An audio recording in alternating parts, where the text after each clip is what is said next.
Okay, I want to thank all of you who have already tuned in. We got a great show to kick off 2018. We've got Rick Spina here. He's the Executive Chief Engineer for Crossovers at General Motors. And if you got any questions, in fact, we've already got some from some of you viewers, but if you'd like to submit a question, shoot us an email and send it to viewermail@autoline.tv.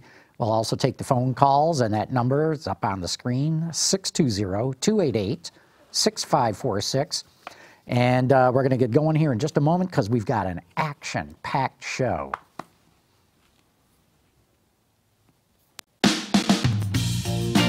Watch Autoline After Hours live at autoline.tv every Thursday at 3 p.m. Eastern Time. That's 12 p.m. Pacific. You can subscribe to this podcast for free by searching for Autoline in iTunes, Stitcher, or YouTube. Autoline After Hours is brought to you by Bridgestone Tires, your journey, our passion, and by Lear, a global leader in automotive seating and electrical systems.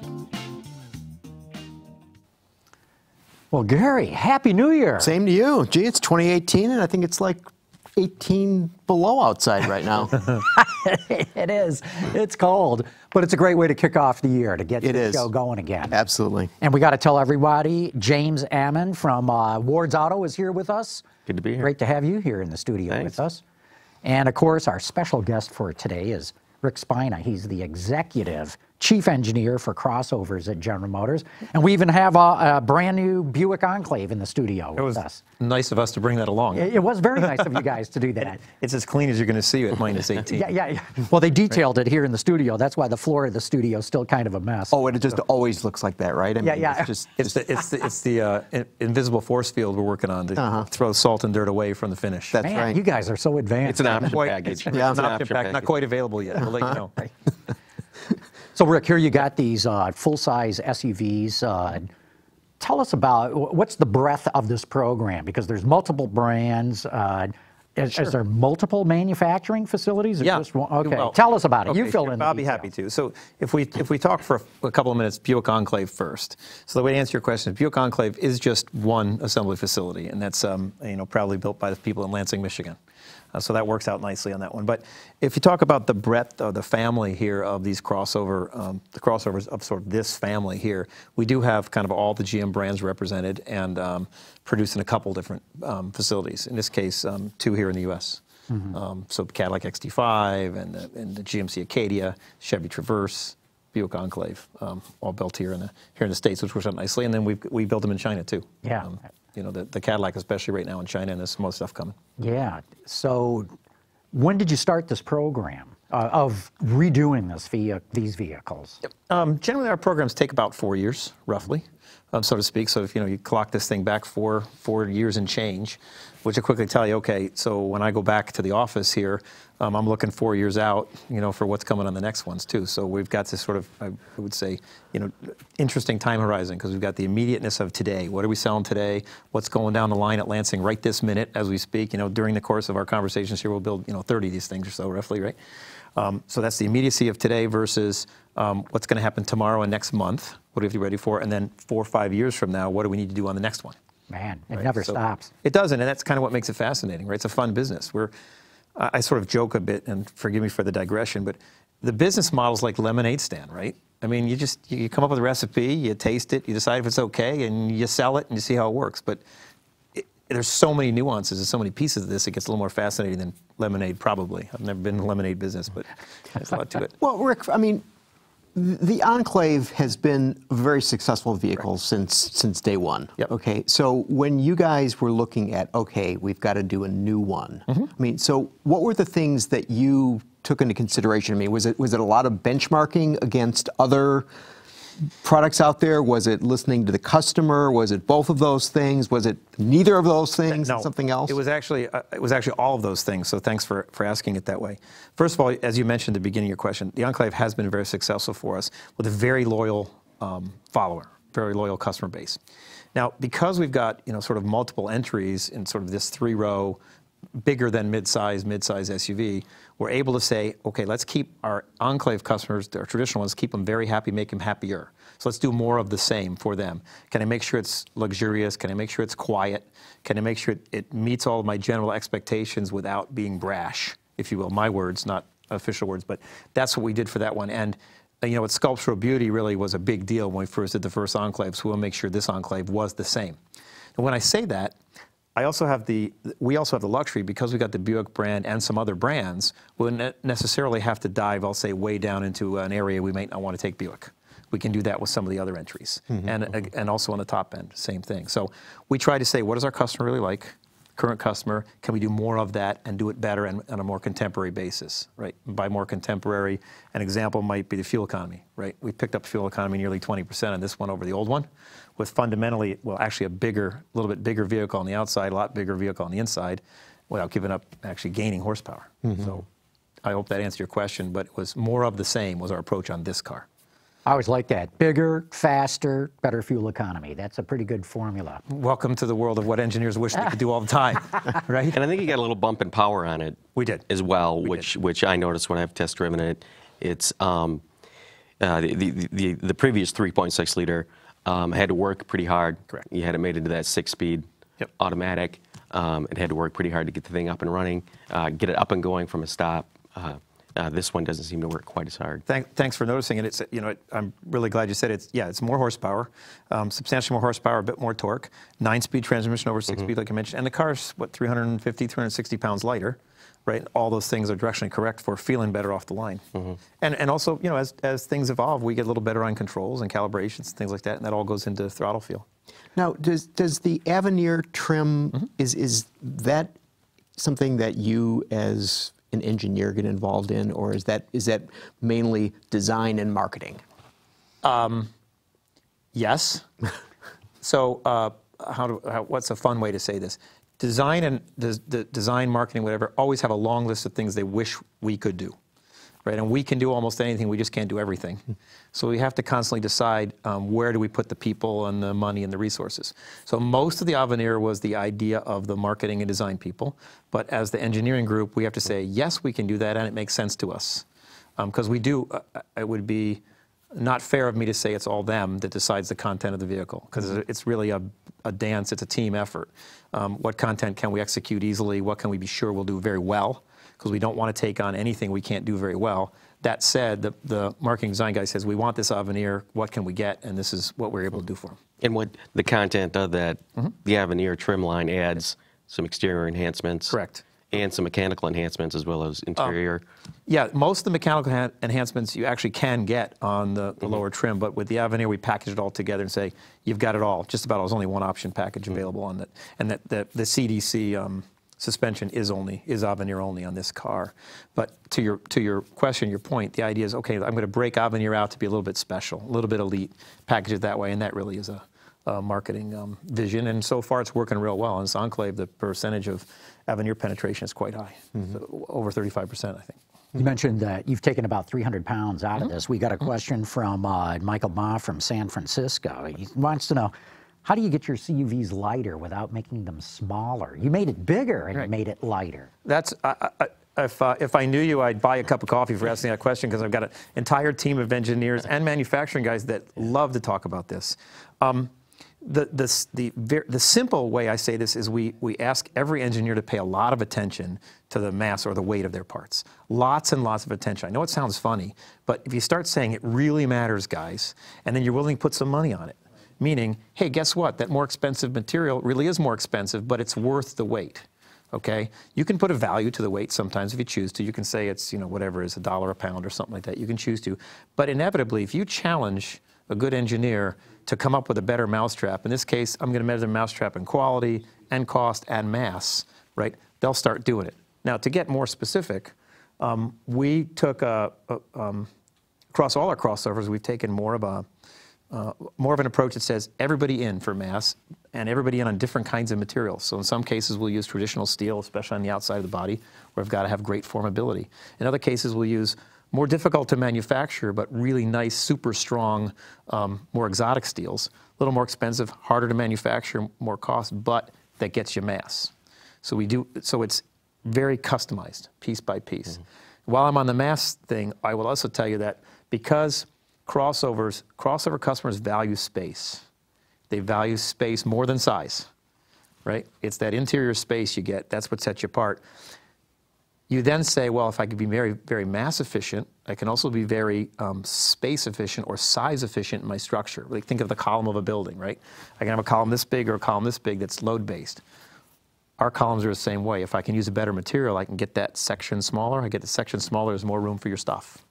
Yeah, and I've heard actually the culture within GM, part of the engineering culture now is every gram is accounted for. So you come into a meeting with an idea or something like that or a change, you're accountable for every single gram in the vehicle, whereas we used to think in terms of kilogram, now it's every single gram. That's exactly right. The culture. That's exactly right. And quite honestly, one of the nice things about working in a big company like GM is, the Corvette guy sitting in this chair would have always talked about that. And he talked about balance and mass, etc. Well, guess what? We can take all the learnings those guys have on the sports car side that has been desperately necessary and bring it up here because we find attributes here. Now, it does cost money, right? And so do you put a price on weight? We do. And so, I mean, if somebody comes in and says, well, we're going to make this part out of unobtainium, and it only costs a mint, but it's great stuff. I mean, we have a clearly guideline. You're not going to do that. We have a guideline we use, that will say it's a certain pennies per gram or whatever. We use that guideline, and the guideline will vary a little bit based on the product. Some products more important than others. Now, the value of the gram is becoming greater as the fuel economy and GHG laws become tougher. Right, so there's a formula, if you will, on what's the mass relationship to the fuel economy of the car and the regulations. So what we can actually, we're actually putting more value on the mass than we would have 20 years ago. Is there a concern that some people might have when they hear you talk about taking 300 pounds out of this car, saying, did they make it cheaper? Did they make the things? I mean, it's really quite the opposite. It costs a lot less to do it big and heavy than big and light. Aerospace, everyone's used to aerospace being expensive, right? So that's fundamentally really it. If I go back, my toy car is a 58 Oldsmobile, okay? All the sections are huge, it's not very mass efficient, and heavy was considered safer and better, okay? Not the case anymore. Now it's about elegant structures that are extremely stiff, extremely rigid, which helps for a lot of things, handling as well as safety. And not necessarily cheapest. Okay, we got a number of other questions here from viewers. Ray Mitrovitz, I hope I said that right. Anything we can look forward to in just the few coming months here in terms of CUVs from General Motors? In the few coming months, anything coming out in the few coming months we would have already announced. But the auto show is coming. North America International Auto Show, excuse me. A little myopic here, but that one's coming, so if we've got anything to say, I'm sure we'll say some stuff there. Oh, okay, and Kenya Catholic says, will we ever see distinctive powertrains from Buick that differentiate them from GMC and Chevrolet? I don't want to say never. I'm sure we will. Right now on the crossovers, we're not doing that at the moment, but we always could. I made the silly statement before, we can do anything, we can't do everything. So some of that comes down, if we decide to do unique powertrains for any brand, then it just means that that's some resource we can't use to do something else. So we just have to decide where is the value there. So back in the day, you were assistant chief engineer on the Bravada, Trailblazer, and what was the other? Great memory, Envoy. Envoy. Very good memory, yeah. Okay. 360s. Yep. GMT 360 as they were called, yep. So it seems that you guys do these things in threes, right? So what are the differences fundamentally between the Chevy, the Buick, and the GMC in this case, because we don't have Oldsmobile anymore? Sure, right. We don't have Oldsmobile, right. If I start from the outside and look in, the difference is the persona of the product, the persona of the car, and sort of the customer that we think is going to buy it, and the customer we're aiming towards. It may sound funny, but our engineering teams, we actually start from the outside and then come back down. Because I joked earlier with a couple of you guys, from an operations perspective, we'd like them all to be the same, right? The old Henry Ford model, we'd like everything to be common, and that's operations all the way down through the supplier at the very lowest end. Yet the customers all expect differentiation. So my answer to your question, Gary, is we try and change what we think is most important to the customer, what will most make that Buick sound and feel like a Buick compared with our other products. We think, and I agree, I would tell you, I very much think that the customer that buys this car doesn't really care that the floorboards, my dad would say, the underbody of the car, or the motor compartment rails, they don't really care whether they're the same on 2 cars or 2 million cars. Kind of don't care. They don't. So we don't specifically try and make the Chevy different from the Buick in that area. But what I touch, what I feel, maybe what I listen to a little bit, we do think matters, and that's what we try and do the focus. So the difference is in those kind of interface parts. Okay, that's the primary area. Okay. Well, the one thing that I noticed in my test drives of the vehicle is you mentioned the difference between those in the family is the quietness inside the Buick and some of the things you guys do with some active noise canceling and stuff. I don't know if you want to say a few words about that, but you can really tell when you get that thing loaded up with people and you start having a conversation how different the experience can be. Yep, thanks for noticing. For Buick, it's absolute focus across all the Buick products. Really focused on that quiet tuning, and I think the original Enclave was really started to push that real hard if you go back that 6-7 years ago. But yeah, that is a clear and important focus on the Buick, that we make sure that the quiet tuning is there. I was mentioning a little before on Mass, we talk about money. In some cases, I vote with money, right? Inside the product, I vote with money. Customer has to vote with their money. So we vote with money. We'll spend money to make sure that quiet tuning is what it needs to be. A little extra sound absorption, make sure that the glass, something like glass, to pick out the thickness of glass, the acoustic treatments on the glass, etc., will bias ourselves towards making sure those are all top shelf for the Buick. And it is noticeable, I agree with you, so thanks for pointing it out. There's so much talk about electric vehicles these days. GR wrote in to ask, are there any plans for an EV version of the Enclave? GM has a lot of EV plans. Yeah. Okay, but I'm not working on an EV Enclave right now. GM's talking about a specific EV architecture, right, for doing it. So this would not be a candidate for... This architecture is not set up to be an EV by itself. One can always electrify things and choose to, and you know, I can't really go too far on that. But and there may be an EV Enclave too. It just wouldn't be something I'm working on right now. Right. Pretty much everything's going to get electrified, don't you think? Over time. Some sort of hybrid version of everything. Probably. I hate to be, now I'm not speaking as a corporate, I'm speaking as Rick. My view on this is yes, but the internal combustion engine and the whole fuel industry, et cetera, will, I think, continue to fight hard, economically fight hard to say, geez, we can keep our costs down, and so it won't be a natural, easy switch over to electric from a money perspective, right? A lot of infrastructure still has to happen. That said, some electrification is going to happen. It just depends on how much and how fast, I think. But supplement, I think what John's saying is more hybridization of vehicles. Absolutely.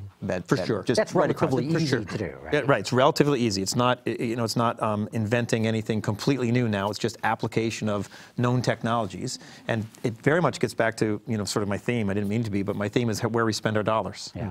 Right. Because if you vote with money on electrification on the car, then the cost of the vehicle goes up, but you get a benefit. So the question is that what our customer wants? What are your thoughts on active aero? We're starting to see a lot of that show up. Yep. Yeah. I suspect active aero goes in the recipe for fuel economy and greenhouse gas. It's really kind of fun, right? If I remember my engineering correctly, aerodynamic drag is like a cubic function with speed, right? Whereas mass is just get it moving, it's just there, right? Yeah. So as you start to look at highway fuel economy, aero becomes super important. So you know, smart deployable air dams and things like that absolutely are going to keep coming. Now, as you're seeing it already in the top end of the market. So it becomes a value proposition for the rest of us, just like dollars for a gram, right? And so what's the dollar for a count of drag?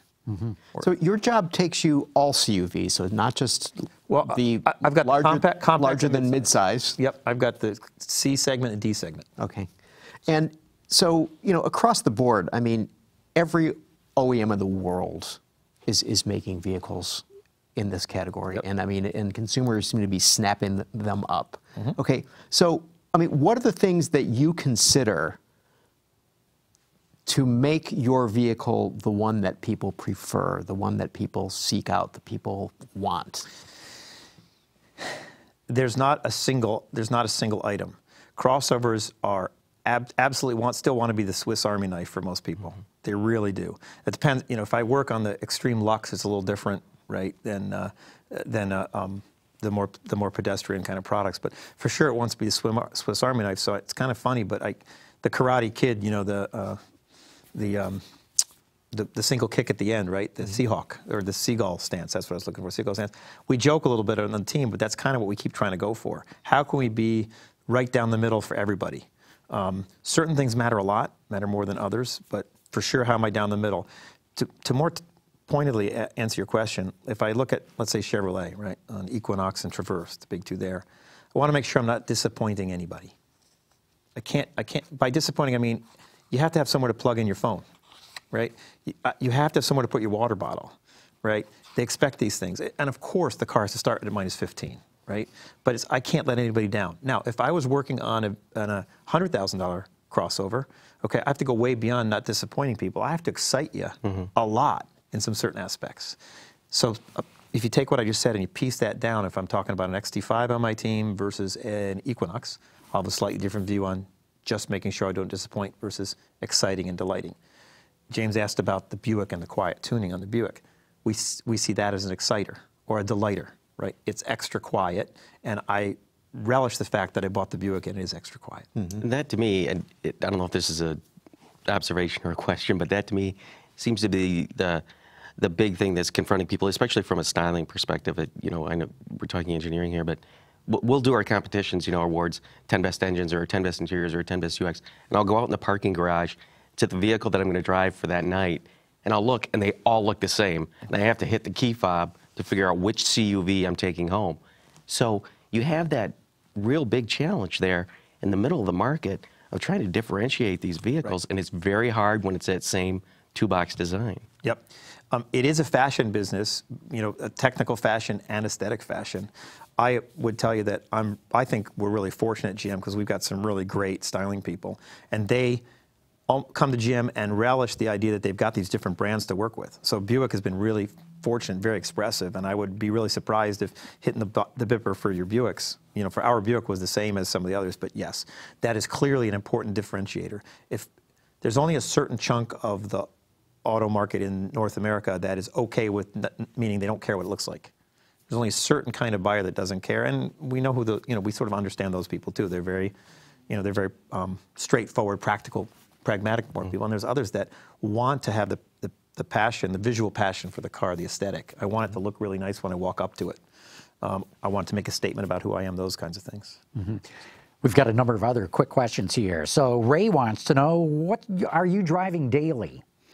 Actually, this is going to sound like baloney, but it's true. The last 3 weeks I've been driving an Enclave. In fact, I put 2,000 miles on one here just over the Christmas, you know, the 10 days off, all in nasty, nasty-ass weather, and I'm happy to say it worked out really well. I do tend to drive the products that we work on, but I have my 58 Olds convertible that I like driving in the summer just because it's a good cruiser, and I will admit that most summers I end up with a couple of months, a Camaro convertible for a couple of months every summer. Okay, Joel Rollins wants to know, does the Enclave offer a heads-up display? No. You want to add to that, or I can go to the next question? Stay tuned. Okay, stay tuned. John Anderson wants to know, can you explain GM and Buick's reasons for offering many active safety features like lane assist, adaptive cruise control, only on upper-level models? Sure. Yeah. When you asked earlier how long ago we've been working on these, about 4 years. When we took a look at, we did lots of customer, you know, clinics, interfaces, et cetera. We tried to use our crystal ball and figure out what's most important to people. The clinics told us that the rear-facing stuff was most important to them. By that I mean, what's behind me? What's my blind zone look like? Can I see behind me? For sure, all the clinics told us that's what people cared most about 4 years ago. You roll forward. Right now, you've got Toyota and Honda, a couple others making a lot of those things standards, the Forward One standards. They tend to be quite expensive. The supply base is still coming up. There may not be enough to go around for everybody. We chose to focus on the rear-facing stuff and put those all the way down the trim levels and save the more expensive stuff for the upper trim levels. That was a choice we made. A lot of people have asked us questions about it. So this would be blind spot detection? Correct. Correctly. Blind spot detection. Exactly. Okay.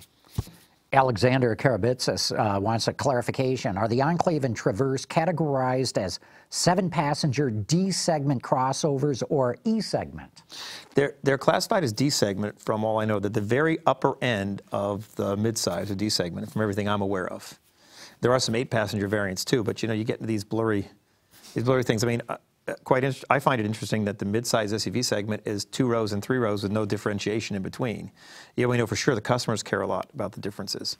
When you actually start to look, it's very, very muddy. But thanks for asking. Well, you call this a midsize. I did. The Enclave. Right. And I think, isn't that in a way sort of the way the showroom breaks out for you folks? Because we would consider this a large crossover, but if you wanted a full size right. in the showroom, in the Buick GMC showroom, you would go to the Yukon. That's exactly right. Yeah. And so for us, we do have bigger ones. That's why we consider this. But in many showrooms, this would be the full size. It's a big vehicle. Yeah, it is. It's a big vehicle. And I'm happy to say I don't think it drives big. Oh, that's interesting. And that's an interesting term. Explain that a bit, because I only ran into that term recently. Yep. That either it drives smaller than it is or it drives bigger than it is. What's that mean? Typically, the non-engineering version of it is I don't have to think too hard about where the back of the car is or where my fenders are or where my tires are. I don't have to think too hard. And if it drives smaller. If it drives smaller. And I can imagine getting in the parking spot and I can get it into the garage. Yeah, okay. Now, technically, what's that mean? Technically, I've got to have the suspension set up right, the steering right. It's got to feel nimble and not ponderous. Right? It's got to feel like I'm thinking about moving the car between lanes. I'm thinking about making a move or whatever, and I just do it. Not like I'm planning to do it, and then I go do it. Like in your Oldsmobile. Like in my Oldsmobile. My 58 Oldsmobile, I absolutely have to plan way ahead. Yeah. Like I said, I've driven this a lot, and it does drive smaller than it looks. But once you get into that parking garage, yeah, it's a big vehicle. It gets really big again. But again, it feels much smaller than it is. But. Right. Mm-hmm. Another question here. MA7 MGTE, because I don't know how to pronounce that, wants to know, is it real wood inside? On the steering wheel. On the Avenir steering wheel, that is real wood on top of the Avenir steering wheel. Real wood is always a fun thing to talk about and talk through. There's lots of real wood out there that doesn't look real, and there's lots of fake wood that does look real.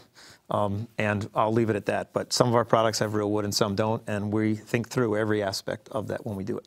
What are you thinking through? Believability on the part of the car buyer. Right. We're thinking about believability on the part of the car buyer. We're thinking about how important is it that it's real to this particular segment or not. Somebody on the bottom of the market probably is seeing the real wood as a less important feature for them because there is a cost and a price associated with the real wood usually versus the non-real wood. Wood is, by itself is really quite fascinating. I bet you the 4 of us who went to pick kitchen cabinets will have a very different opinion on which kitchen cabinet wood was the right one. Yet here we have to do a car that all 4 of us have to agree on that's the right wood, right? So it's really a fun category of its own. Mm-hmm. It'll soon become a question of carbon fiber or fake carbon fiber. Oh, right. Wood will just we already have fake carbon fiber. Right, but I mean, I know you. But I mean, instead of like people asking questions about wood or not wood, it's just like, sure, is it real or fake carbon fiber? Is that metal or is that, pletal? And the beauty of the open market, right, is that as real wood continues to be desirable, the guys that are making the almost real wood keep getting better and better and better and better at it, right? So I think right now, appearance-wise, with the exception of some of the very exotic open pore woods, the films and things can look very realistic, right? So now they don't have the touch yet. Mm-hmm. So the touch on the real wood. The problem is if we make real wood very, very durable, you start to lose a lot of the touch too. Mm-hmm. That's right. It's usually so coated with stuff it feels like plastic. And so then that becomes the conundrum. And then if you're the average non-carrying engineer, a sub-average non-carrying engineer, you go, well, geez, I can make this thing seem just like the real wood for half the cost. So why wouldn't I do that, right? So here comes the discussion. Mm-hmm. Right. But if I was doing a $120,000 product, I'd make sure it had real wood because that's what the guy expects. Mm-hmm. Mm-hmm. Okay, one last one. Chuck Grenchey from Mount Pleasant, South Carolina wrote in. He says, I'm a current XT5, Cadillac XT5 owner, likes the vehicle, but he thinks Cadillac needs other offerings. Any rumblings of an XT3 or an XT4? Let's just go to another question. Okay. So good question, Chuck. Is that your Great car? question. Is the XT5 yours? The XT5 is mine, yes. Okay. Yes, it is, absolutely. In fact, it was the first of this next generation family of these midsize that we rolled through. But I think Cadillac has already Johan Donation has already said that in order for Cadillac to be sustainable going forward, it's going to need a lot more. Correct. We know an XT4 is coming. Correct. So it's logical to assume that an XT3 is not going to be far behind. Right. XT4 is coming, and that would be the next one. That would be a pretty exciting product. Yeah. For sure. Cool. Look, unfortunately, we're going to have to wrap this segment up, but Rick Spina, thanks so much for coming in again. Always great to talk to you, you know. And as you can tell, our audience has a zillion questions for you, too. It's really nice that people care, right? It's a fascinating business. I'll come back anytime you want. And thanks for all your questions. It's really appreciated. I wish I could answer them all. Okay, real good. We're going to take a quick break. We're coming back. We got some interesting things that we're going to be doing here, but stay tuned. Okay, we're back.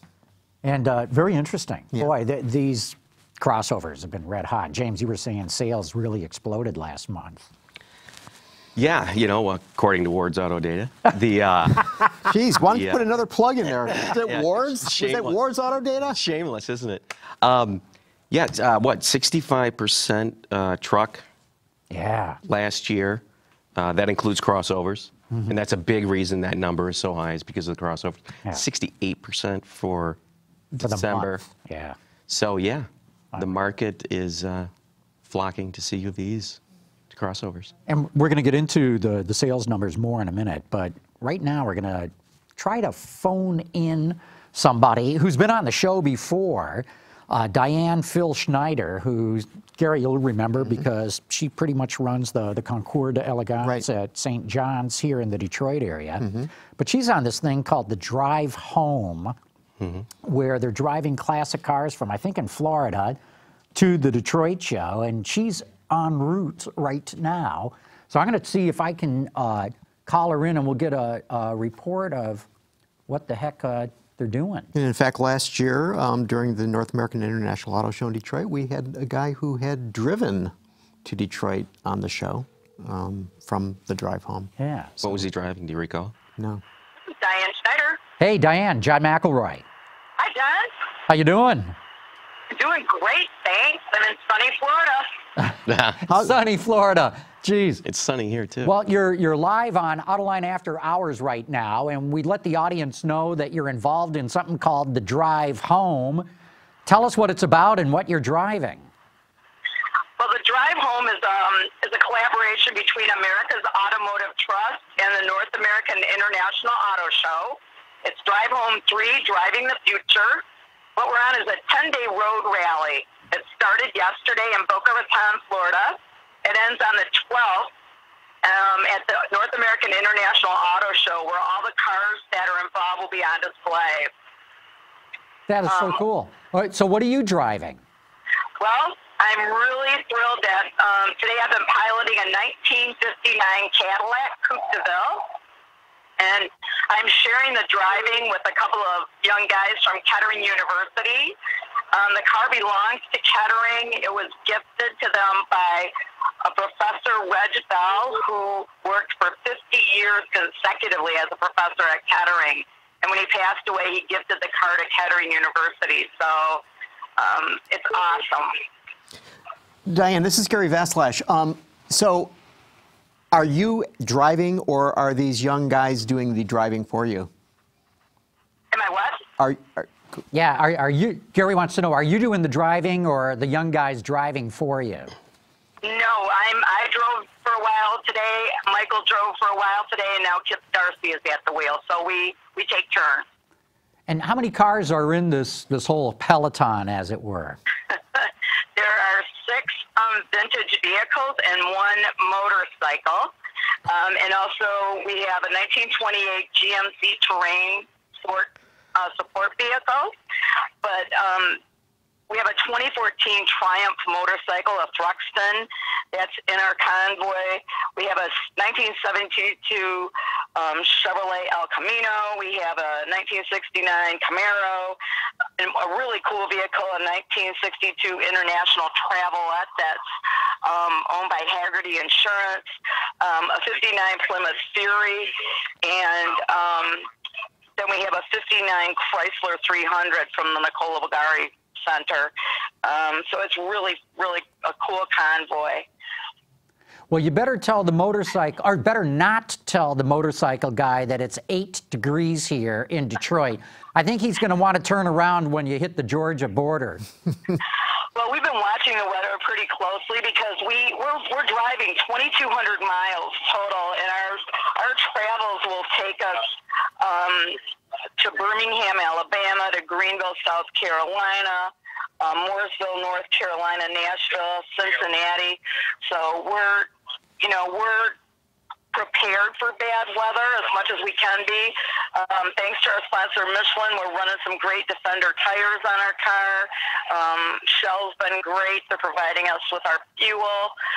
We have Haggerty Insurance and State Farm, so if we do have a problem on the road, they provide support services for us. So, Reliable's been great in bringing our car down here. So we anticipate bad weather, and the guy on the motorcycle might have to throw it in that trailer that is working as our travel truck. So, Diane, when you go to these various cities, I mean, are you participating in events? So if some of our viewers are perhaps in Greenville or Nashville, can they see these cars? We are. As a matter of fact, yesterday we were at Jason Winig's creative workshop, and we had a lot of enthusiasts come out in the Miami Beach area, and it was really cold and rainy. Today we're going to Ace Cafe. We're almost there in Orlando, and they have an event there from 6 until 10 tonight. We hope about 500 motorcycles will come out tonight for two-wheeler night, they call it.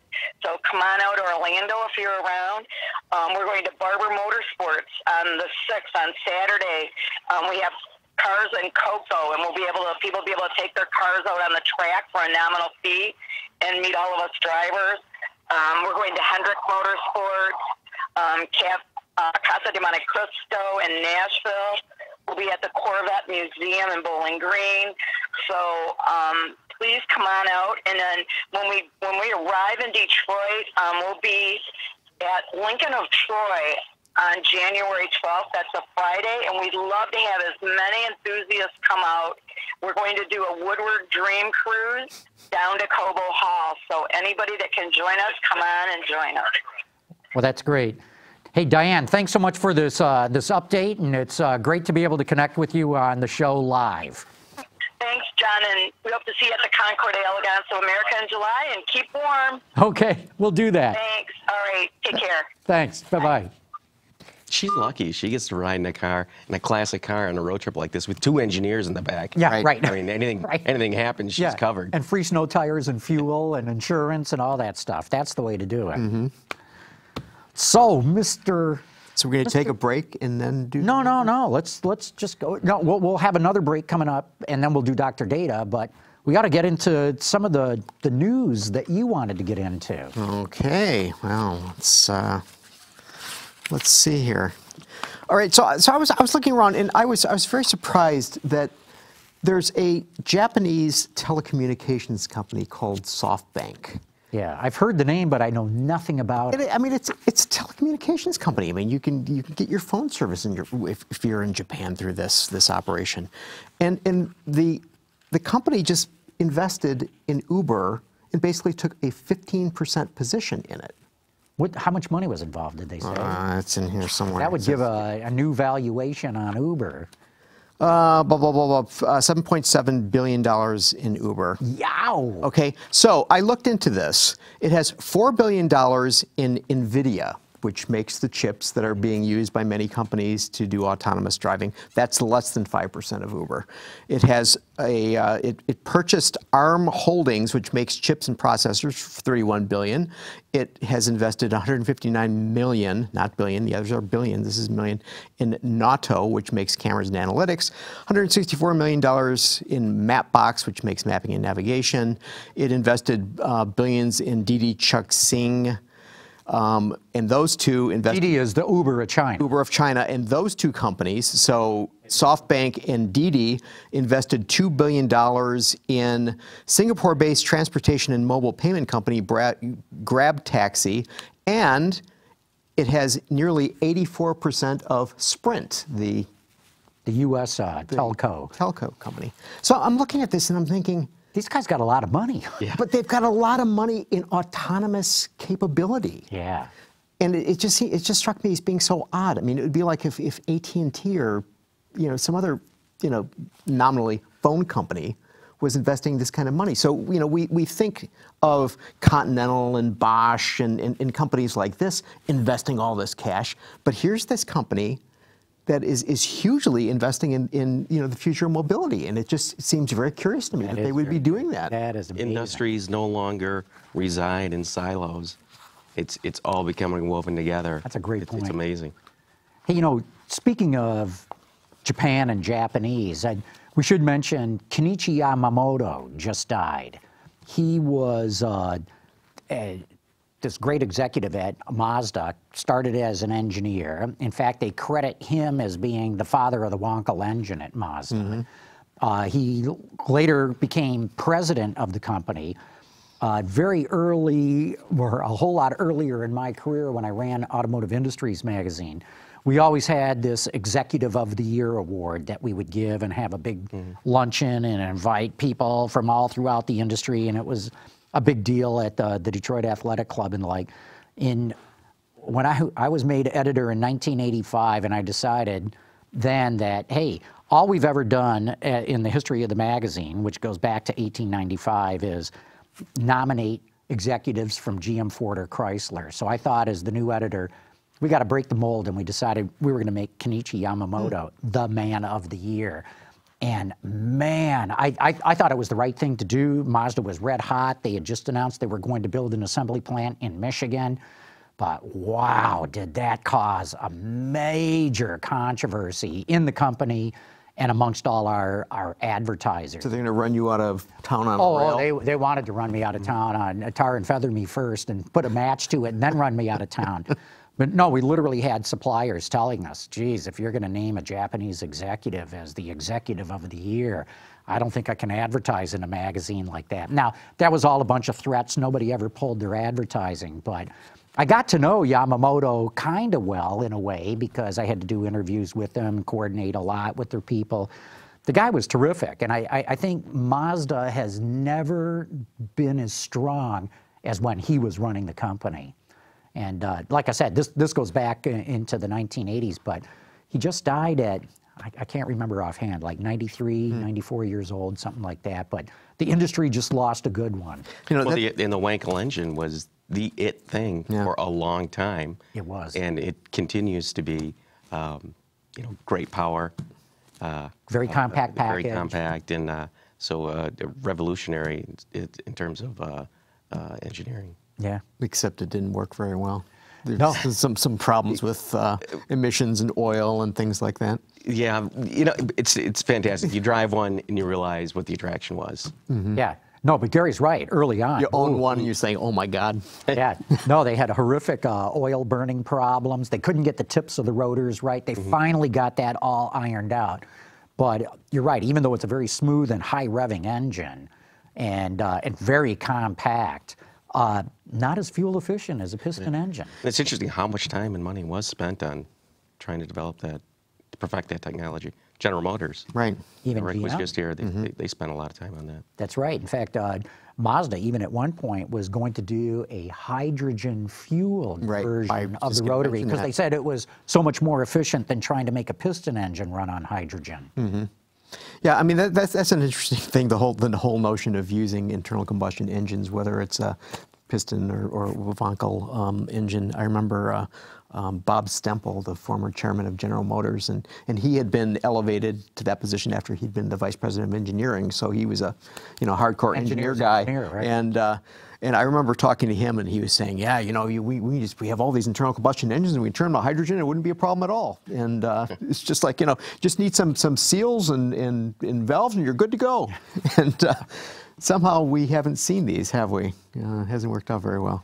Well, you know, then there's the hydrogen problem, you know, of where do you get it? And I imagine if hydrogen was plentiful and you could fill up anywhere, we'd see a lot of automakers seriously thinking about, why do a fuel cell? Why do a battery? Let's just make these piston engines run on hydrogen.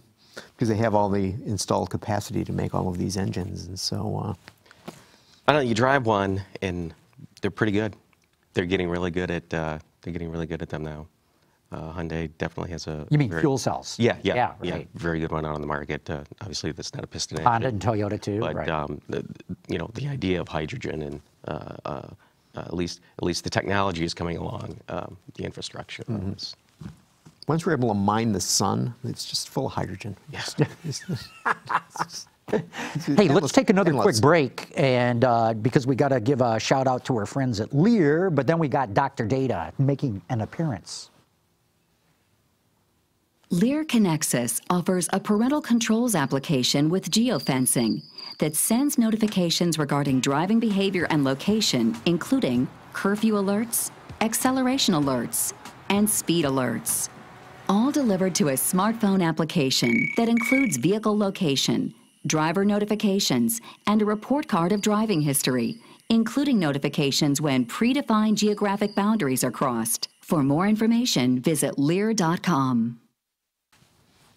Okay, we're back. All right, and so now it's time for Dr. Data. All right, so this is a number that has something to do, so we've been talking about technology here, and we'll perhaps talk a little bit more about technology here, okay? So I want you to think about this number in the sense of advanced technology. So Carmen, could you please bring the first number up? So here we have 1.39 million miles, okay? So what could 1.39 million miles have to do with? And no, it has nothing to do with mining the sun. I'm going to say that's how many miles GM's going to rack up with its autonomous cars every month this year. James? Oh, that was a good one, John. That was a good one. You can agree with him. I'm gonna agree. I'm gonna say that's the number of EV miles the Chevy Bolt has racked up. Really? Yeah. You're both absolutely wrong. Carmen, bring up the answer, please. That's the miles of unpaved gravel or dirt roads in the United States.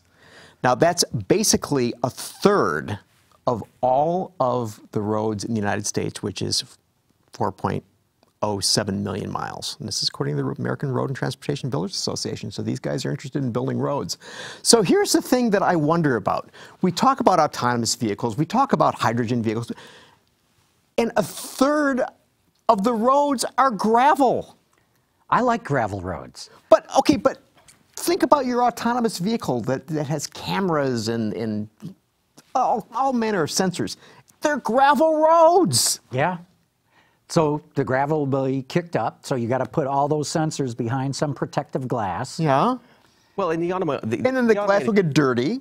Yes. And then the glass will have to be cleaned. Yeah, they'll have little windshield wipers. I mean, you guys are not astonished that a third of the roads in the United States are gravel?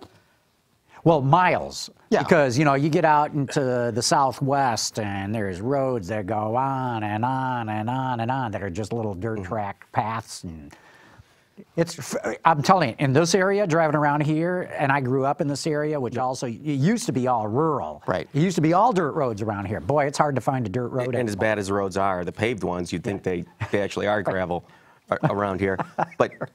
But the automated vehicle is more of an urban sort of solution, right? So isn't that kind of? I don't know, if I have my level 5 car and I want to go to wherever. It should be able to handle it. Even just because the road's gravel, sure, why not? You have your 3D map, your LiDAR, your sonar, your Lane markings. GPS. Oh, there's Hey, no. you don't need lane markings. Geez, remember the first two DARPA urban challenges were out on dirt roads in the desert with no markings of any kind. It can be done. Yes, it can be done. And President Trump has an infrastructure plan that's ready to go. So I think it may solve that problem. Yeah. Yeah. Okay. All those roads are going to be paved. Yeah. Just check. Yeah, check back with us. Yeah. At the risk of getting political here. Yeah. Okay, Gary. What about What about sales? We got to talk about car sales. for So 2017, the whole thing. James, what do you think?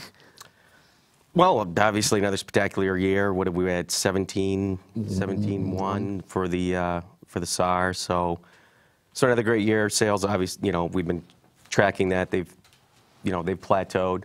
A lot of the forecasts seem to be, at least from the automakers, optimistic. There are some bears out there, but I think when you look around at things like, you just look at the Dow and where the Dow's at right now, you know. It's, record high. Yeah, you know, 25,000, and it just continues to chug along. And, you know, I talk to people in finance, and they say there's no reason to see why we're going to experience a major hiccup. It's obviously withstood anything politically, you know, outside of the initial, you know, election there. So we're not going to see 18 million again, probably anytime soon. But from everybody that I talk to, we're still going to continue to have strong sales, and there's no reason to think otherwise. Yeah, you know, part of my thought too is, remember, the last week of December has been this frigid weather that's covering most of the country. Some parts of the country getting slammed by blizzards. So I think that hurt car sales in December. And I think it's going to hurt car sales for January's numbers as well. I think it was a very good year, 17.1. It was about 17.4 million the year before. And, you know, as you brought up earlier in the show, James, massive shift away from passenger cars into crossovers, SUVs, and pickups, which are more costly and generate more profits. So from the industry standpoint, it'd be very interesting once they announce all their financial numbers to look at, did revenue drop much at all, even though total sales were down? It might be pretty much even, Steven. Yeah, you think about demand, and one of those things that's supporting it, you know, like, is the desire for a crossover.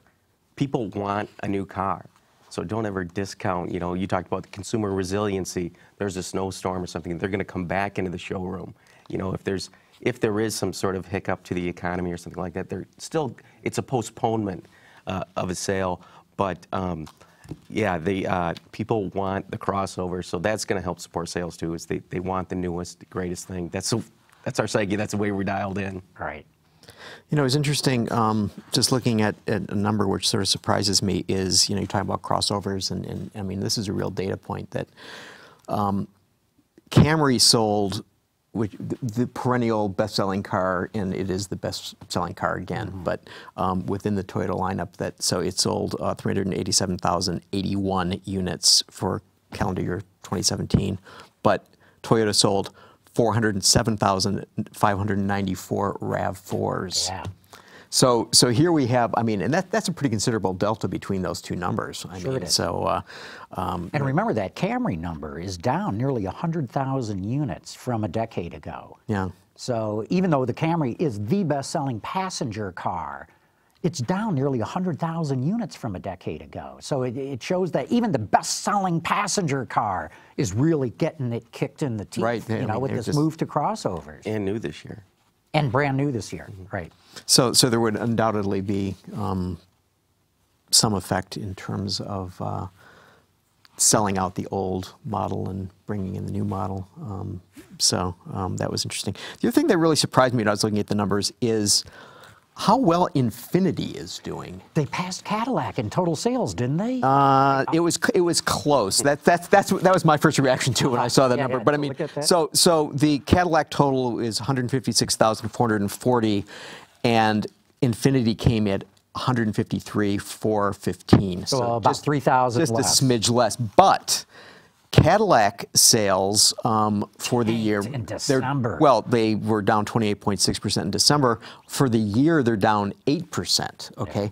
But Infiniti is up 10.9%. Yeah. So basically, what we're seeing is that Infiniti is, you know, increasing, and you know, could catch in past Cadillac, as you're suggesting. There's the possibility of Nissan passing Honda in terms of sales in the United States. Right. But you know, it just strikes me that you hear more about Cadillac, and it doesn't seem you hear that much about Infiniti. And yet here are these guys who... That's a good point, Gary. That's a great point. Yeah, Cadillac gets a whole lot more presence in the media, you know, coverage in the media, than does Infiniti. But Infiniti, I'm stunned at how sharply up it is this year. So you pretty good product. GM. So what? Pretty good product. So what about? So what's going on at Cadillac? They don't have the right product. Yeah. And they sunk a lot of money into CTS. And CTS was down, CT6. what, like 60%? And they don't have the crossovers that they need. You know, you look at Infiniti. 2.6 for the month for December. XTS was down like 60%. XTS down 60.9%. I will say that Infiniti, and perhaps more parent company Nissan, traditionally is a little more aggressive on their pricing, Right. Than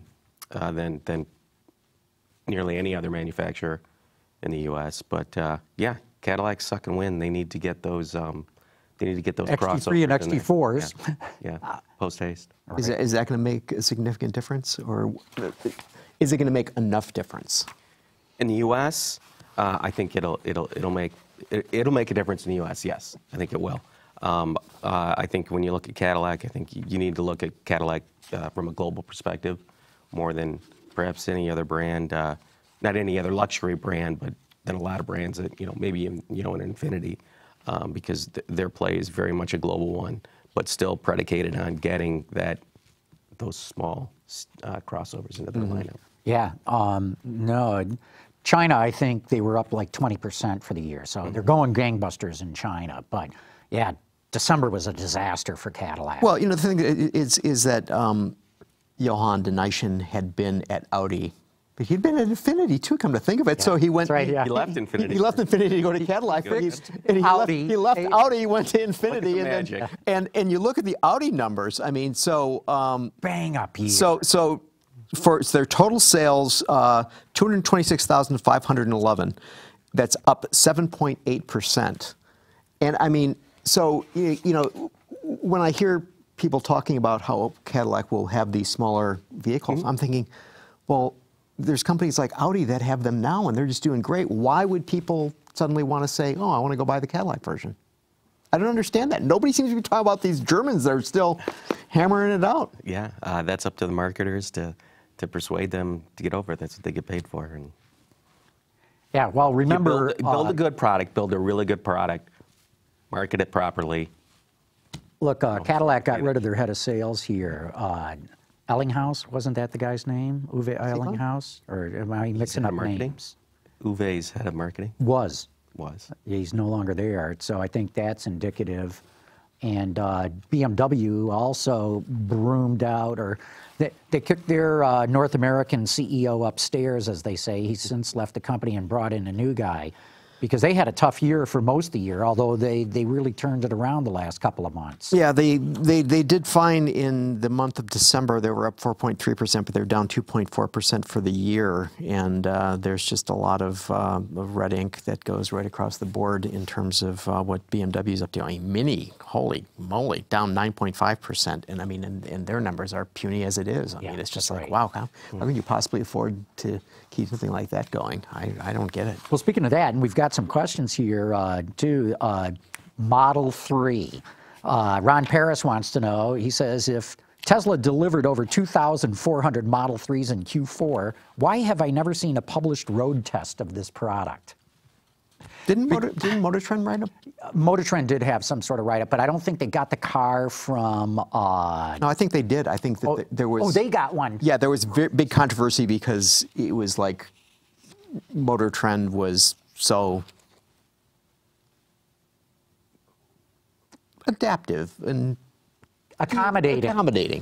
Well, anyway, Ron, the long story short is Tesla just doesn't make these vehicles, the Model 3 or the X or the S, available to the regular automotive media to test drive. They just don't do it. They don't think they need the media, and I guess they're right, but that's why you haven't heard anything about it. But Gary, what do you make of only 2,400 or 2,500 cars in Q4?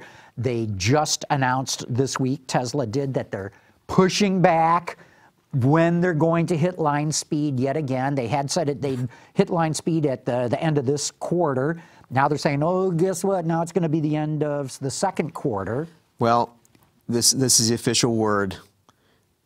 Quote, in the last few days, we hit a production rate on each of our manufacturing lines that extrapolates to over 1,000 Model 3s per week.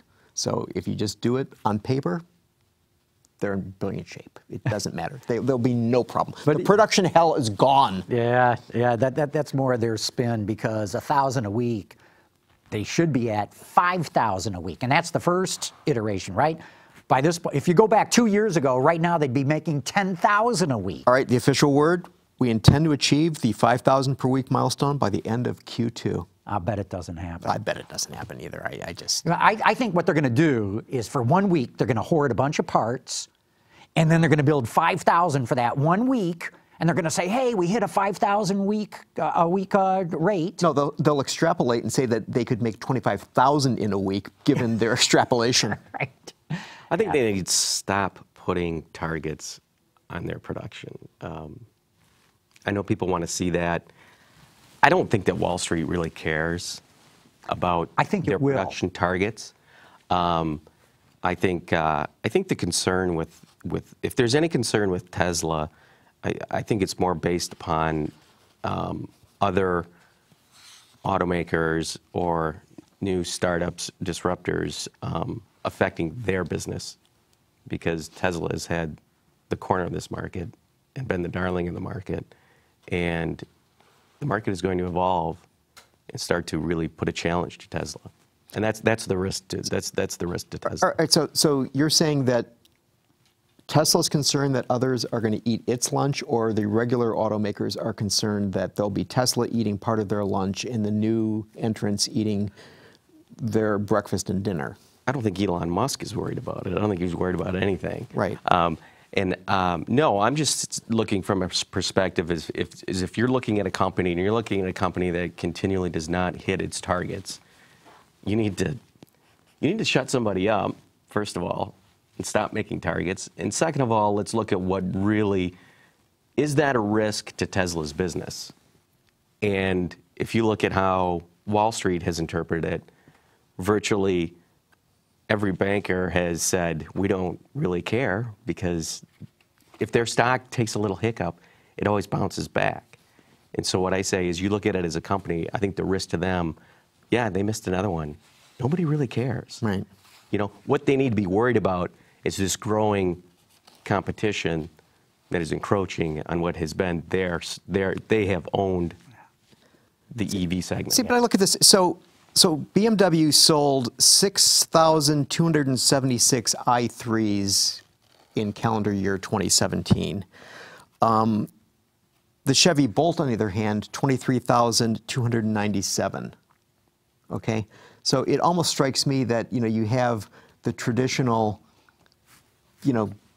Chevy kicking butt in terms of the number of vehicles it's selling, and even players that have such a great pedigree as BMW does not having an effect at all. So I don't know whether Elon is going to care about i3s or Leafs or e-Golfs. I mean, the e-Golf number was just ridiculously low. Well, it's a compliance car. It's not a really good EV. The Bolt, on the other hand, is, and they sold, what, about 3,200, 3,300 in December. Mm-hmm. That's a pretty good number. Yeah, 3,200. 3,200, and it's also interesting to see that the Volt with the V as in Victor sales are dropping dramatically, as Bolt with the B as in boy are soaring dramatically.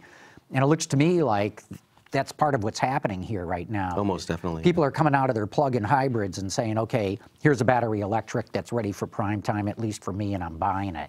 I was talking to a dealer down in Texas, and I think he's Texas. I think he's the number 1 Volt retailer. And he was telling me that when people learned about the Bolt coming, they were timing the lease of the Volt that they were getting into to expire when the Bolt came out. So definitely, Bolt is stealing sales from the Volt, and I still think for most people, the Volt is more sort of practical take on the EV. But anyway, they expect that should even out over time. But yeah, the Volt or Bravo is definitely eating Victor's lunch. Look, I think Chevrolet sometime this year could hit a 5,000 a month rate sales with the Bolt EV. With the kind of momentum I'm seeing right now, and as it's still not readily available in all 50 states, as they get that there, I could see it hitting They about better 5. hurry up, though, because they got that Model 3 that'll be 5,000 at the end of Q2. Well, I don't think they're going to hit 5,000 at the end of Q2. I don't think they're going to hit 5,000 a week consistently this year. And that's when I think that the investment community is going to go, wait a minute here, Elon. You know, we've been giving you a lot of leeway here. We've been forgiving a lot of sins, but maybe I ought to cash out some of my holdings in Tesla right now while I can. All right, so I got to ask you guys about this FCA for the year. Jeep down 11%, Chrysler down 19%, Dodge down 12%, Fiat down 19%, Ram up 2%, and Alfa up 2,232%. I know, but the numbers are dinky. I know, but yeah. So should Sergio be more nervous than Elon? I don't think so, because look, the one that really dragged them down was Jeep, and so you had the new Compass come out, and it got off to a slow start. It's going quite well right now. They've got the all-new Wrangler coming. Then they're going to have the Jeep truck next year, and the Grand Wagoneer, excuse me, and they've got a refresh coming of the Cherokee. I think you're going to see Jeep roar back in 2018 in the U.S. market, and I think that might be enough to carry the rest of FCA with it. You got a new Ram coming. And the new Ram pickup, So- right. It is interesting to note that, you know, mentioning Jeep, so Jeep is basically responsible for 828,000 units, and Ram is second at 556,000. Yeah. So, I mean, so the company is basically Jeep right now. Yeah, Jeep and Ram. That's And, it. That's where they make all their money. It's, And, you know, and they've been starving the Chrysler brand and the Dodge brand to feed Maserati and Alfa Romeo. So, that's why Alfa's up 2,200%. well, I know it is, but again, what they sell? 2,000 vehicles for the whole year? It's all in the details. Yeah. How about Ford? What do we think about them? I mean, the F-Series, once again, was it 41 years in a row that the F-Series has been the #1 selling vehicle in the United States, and 36, 37 years As the #1 vehicle. #1 vehicle. Yeah. But yeah, no, it's staggering. I mean, including the medium duties, they sold almost 900,000 F-Series. They sold nearly 90,000 just last month alone. It's like those are unbelievable numbers. So we're talking, and you're talking about, you know, Jeep and Ram carrying, you know, so you know, FCA pretty much, you know, quits making sedans, right? And we're talking about the shift all throughout the show, Right. From car to truck, and then you know, you look at Ford, they're not gonna refresh the Fusion. I mean, it's Oh, it's all just the first. it's all truck. The first thing to leak out is Ford's not going to redo the Fusion. They're going to drop. I think the Taurus, I believe, is going away. The Fusion sounds like it's going away. Taurus, Going away. Fiesta, Focus, C-Max, Fusion, Taurus, GT, Mustang. That's their... Well, GT and Mustang are good. They're golden. C-Max is probably going to get dumped anyway. And Fiesta? Fiesta, I don't know. Well, you know, you make them in Mexico, and they sell well in Mexico, I believe. And I think they export some of those to South America as well. So I can sort of see Fiesta stand, but, you know, as long as you're making them in Mexico, you can put a few on a train and ship them north to the U.S. market. So, I mean, is it conceivable, though, that, you know, to your point, James, that you would have a car company not make cars? Not make cars in the U.S. I mean, just, just, you know, basically they're offering basically our CUVs. Yeah, I think the way the market's going, yes. I mean, there's a role for cars. I mean, mid-sized cars in the U.S. still make up. I mean, that's a huge. That's still a couple that's million a huge units. segment. So there's no reason you shouldn't be there.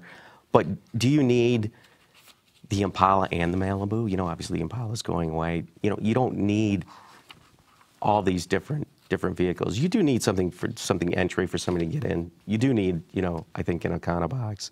You do need a family sedan, but you don't need the breadth that the industry has historically carried. All right.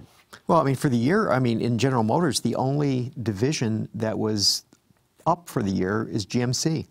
What don't they have? They don't have cars, baby. Yeah, they sure don't. Yeah. And they make more profit than Cadillac, so which is volume driven. But GMC kills it. There's no question about that. Professional grade. Yeah. Okay, we've got a couple of other questions here from the audience. Maybe we ought to wrap this up. Kenya wants to know, are we going to touch on the new Silverado? What V8 does it have? We can't say. Okay, that's under embargo for another week yet. Pedalfoot Auto said, I recently heard that GM has large amounts of cash on hand. Would they consider a purchase of Jeep?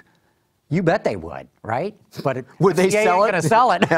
Yeah. Not in a million years, for the reasons we just talked about. Amato Lorenz says, active lane, keep assist, active pedestrian detection, active collision avoidance should be standard in all trim levels.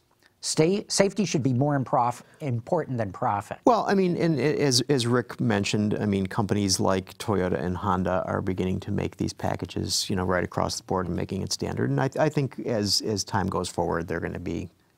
Yeah, it's not brand. This is really new stuff. Yeah, it is. And I mean, Rick made a great point. The supply base isn't there to make it standard across the board.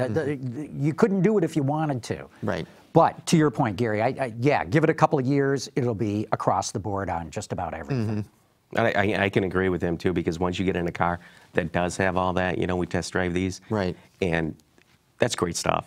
Yeah. I mean, just the blind spot alert is fantastic, and I can't tell you how many times it saved me. Yeah. Well, real good. Let's wrap this up. James Menn, thanks so much for coming on the show. Thanks for having me. Great having you here. Great fun. Really good. Gary, thanks. And Gary, we'll keep on doing this sort of stuff, although I believe we're off next week, right? Yeah. Next 2 weeks. Yes. Because we're going to be at CES and at the Detroit Auto Show. But we want you all to keep on tuning in, because we will be back after that. Autoline After Hours is brought to you by Bridgestone Tires, your journey, our passion, and by Lear, a global leader in automotive seating and electrical systems. Visit our website, Autoline.tv, where you can watch us live Thursday afternoons. Get your daily fix with Autoline Daily and in-depth analysis and interviews with Autoline This Week. There's all that and much more at Autoline.tv. That surprised me when I was looking at the numbers is, you know, the common comment that only journalists like wagons. And for the Volkswagen numbers, that the Golf Sport Wagon was up 72%. I mean, and the number is reasonable, 26,700 units. I mean, and, you know, compared to everything else they have, I mean, that's pretty damn good. For the year or for the month? For the year. And, I mean, it's like, it's huge. I mean, Jetta is 115,000, but other than that, I mean, there's nothing that's, Atlas is 27,000. Okay, so this is 26,000. Yeah, but I mean, it's a wagon. No, that's pretty good. And of course, it's about the only wagon in the market, right? What else is out there? Except for, I think that you can get a BMW, you can get a Mercedes. Okay, but those are way right. up. But in we terms had a of Chevy Cruze hatch manual sent over to the office a few weeks ago, and I told everybody on the staff, I think this came directly from Mark Royce. You know, because he knows this is the one car for the journalists. We're not going to make any more of these with the stick. Yeah. Yeah. Yeah. But yeah, that's the thing. You know, everybody wants a diesel stick wagon. Yeah. Oh, it was a diesel too. Yeah. Yeah. Yeah. Good stuff. Oh, can't believe I made it through that. Now, speaking of diesels, I was looking. So that Gas Buddy came out with their projections for 2018. I thought this was sort of interesting. So they're predicting that in 2018, the average price in the U.S. for a gallon of gas will be $2.57. Okay? And this is an increase. This will be the first increase since 2012. So gasoline, $2.57, diesel, $2.70. So I always look at it from the point of view of, okay, you can get like generally 20, 25% more out of a diesel. Right. but the price differential will only be 5%. Yeah, so you're way better off with diesel. Exactly. Way better off. But pass car diesels, or maybe pass car's not the right thing. Diesels sell terrific pickups and some big SUVs. Maybe that new the story. that new F-150 flying off the shelf.